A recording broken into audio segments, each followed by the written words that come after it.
এইটো নহয়, ঈশ্বৰ অবিহনে একো হ'ব নোৱাৰে।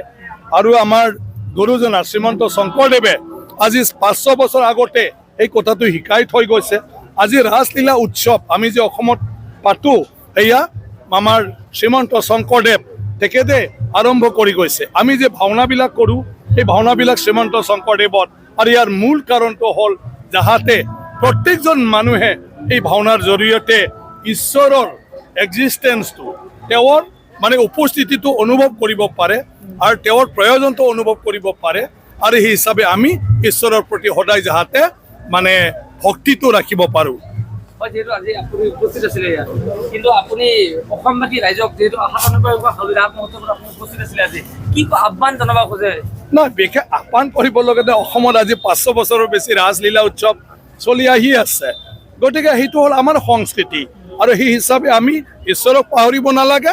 আৰু ৰাস উৎসৱটো হ'ল আমাৰ ঈশ্বৰৰ প্ৰতি এটা ৰেচপেক্ট, সন্মান, মানে সেইটোৱে।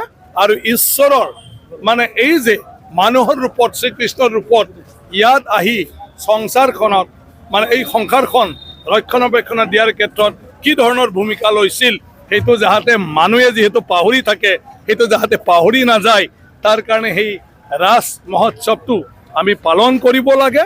আৰু তাত তেনেকুৱা ধৰণৰ আমি মানে পাৰ্টিচিপেট কৰিব লাগে, যাতে তাত গৈ পালে অলপ হ'লেও আমি স্মৰণ কৰিব পাৰোঁ যে ঈশ্বৰে আমাৰ কাৰণে কি কৰি আছে।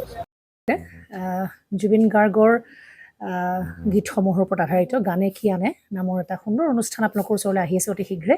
অহা 15 আগষ্টৰ পৰা ধেমাজিৰ পৰা প্ৰথম অডিশ্যন আৰম্ভ হ'ব, আৰু সেই অডিশ্যনৰ যোগেদি বিভিন্ন কণ্ঠশিল্পীসকলে যিসকলে এই অনুষ্ঠানত যোগদান কৰিব বিচাৰে, তেওঁলোকে এই অডিশ্যনৰ যোগেদি আগবাঢ়ি আহক। আৰু জুবিন গাৰ্গৰ বহুত ভাল লগা গান আমি সদায় শুনি আহোঁ।